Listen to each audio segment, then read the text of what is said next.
Ce match jamais diffusé à l'époque, c'est bel et bien le premier grand exploit de l'épopée, car il en fallait du cœur et de la volonté pour renverser la vapeur devant ces Yougoslaves.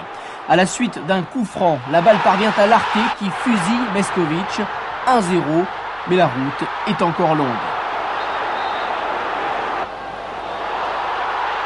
D'autant que l'égalisation yougoslave en début de seconde période par Jovanovic paraît mettre un terme définitif au suspense.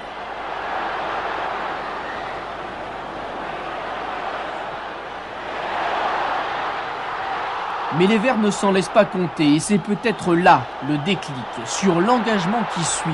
À la suite d'un corner, Dominique Battenet redonne l'avantage à son équipe avec encore 30 minutes à jouer. 2-1, les Verts doivent encore marquer 3 fois pour se qualifier. Les Yougoslaves en profitent et mènent quelques contre-attaques. Mais à la suite d'une faute indiscutable dans la surface de réparation, l'arbitre va accorder aux Stéphanois un pénalty.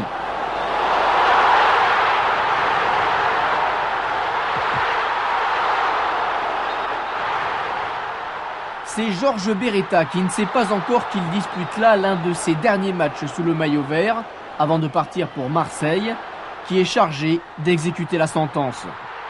Ce pénalty est important, Beretta va le transformer et porter le score à 3-1.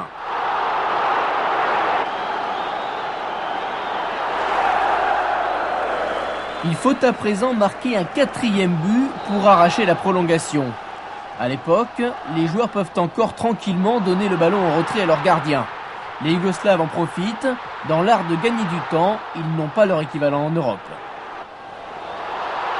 Mais soudain, Yves Triantafylos, dit Tintin, également surnommé le Grec, entré en jeu quelques instants plus tôt à la place de Repellini, hérite d'une balle qui passait par là, 4-1.